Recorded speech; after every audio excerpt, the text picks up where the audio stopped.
भूत का भय, गांव में साहस की कहानी।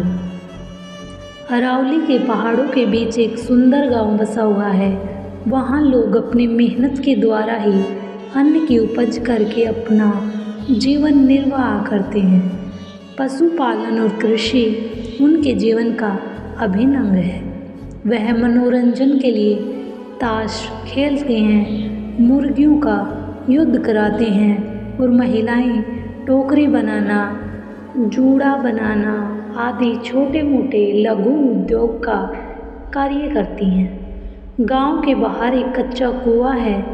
रात के अंधेरे में वहां कोई भी नहीं जाता, क्योंकि उस कुएं के बारे में कई सारी कहानियां लोगों ने सुन चुकी थी। कुछ लोग कहते हैं उस गांव के कुएं के पास बहुत सारे भूत रात को पानी पीने आते हैं। कुछ लोग बताते हैं कि एक दिन राहगीर उस कुएं में गिरकर मर गया था और उसकी आत्मा अब वहीं भटकती रहती है और कोई जाता है तो उसे मार डालती है। न जाने कितने ही कथाएं उस कुएं को लेकर बनाई गई थी, किंतु कोई भी व्यक्ति शाम के बाद उस रास्ते नहीं जाता और ना ही उस कुएं के पास। एक दिन की बात है, गांव में लोग आपस में उस कुएं को लेकर बात कर रहे थे। उसमें एक लोहार भी शामिल था। उसने सभी की बातों को काटते हुए कहा कि भूत नहीं होता और मैं भूत को नहीं मानता हूँ। लोग उसे डांटने लगे और उसे भूत होने का यकीन दिलाने लगे, किंतु लोहार डटकर उनका सामना करने लगा और कहने लगा कि भूत नहीं होता। मैं उस कुएं के पास जाकर सबको साबित करूंगा। लोहार रात को उस कुएं के पास जाने के लिए तैयार हुआ। उसने अपने हाथ एक कुल्हाड़ी भी ले ली। वह कुएं की ओर चल पड़ा। रात बीत गई, लेकिन लोहार कभी नहीं आया।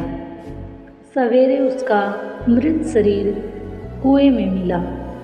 इसके बाद से भूत का डर पूरे गांव में लहर की तरह दौड़ गया।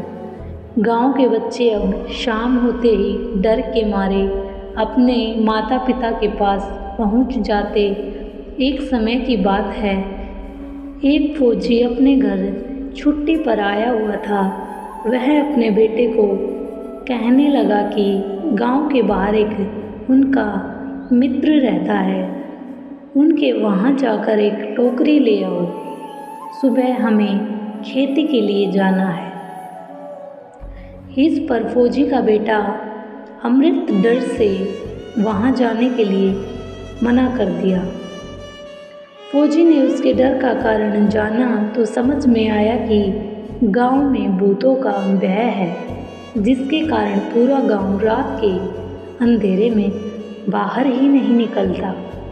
इस डर को अपने बेटे के जहन से दूर करने के लिए फौजी ने ठान लिया, क्योंकि वह फौजी का बेटा था और फौजी के सामने डर नाम की कोई चीज़ नहीं होती। फौजी ने एक टॉर्च लिया और अपने बेटे के साथ टहलने के लिए बाहर निकल गया। अमृत डरते डरते अपने पिता के पीछे हाथ पकड़कर चलता रहा।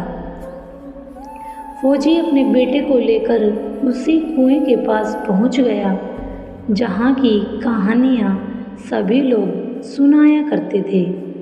फौजी ने चारों तरफ टॉर्च मारकर देखा, वहां पर कोई नहीं था। अमृत को उसने बोला, देखो यहाँ कोई है। लोग यूं ही डरते हैं और बच्चों को भी डराते हैं, किंतु दूसरे क्षण कुएं में से किसी के तेजी से चढ़ने उतरने की आवाज़ सुनाई दी। इस पर फौजी ने कुएं में टॉर्च मारकर देखा और अमृत को दिखाया, देखो कुछ नहीं, इसमें ढेर सारी पक्षियां हैं जो हमारे यहाँ मौजूद होने के कारण वह सतर्क हो रहे हैं। अब धीरे धीरे अमृत का भय टूटने लगा और उसने अपने पिता का हाथ छोड़ दिया। अमृत निडर होकर वहाँ घूमने लगा। उस दिन के बाद अमृत निडर हो गया था। वह रात को भी उस कुएं के पास चला जाया करता था। धीरे धीरे उसके गांव से उस भूत के भय का भी अंत हो गया। लोगों के सामने अब भूत की केवल कहानियाँ ही थी। अगर हमारी वीडियो आपको अच्छी लगी हो तो प्लीज़ वीडियो को लाइक एंड चैनल को सब्सक्राइब करें। धन्यवाद।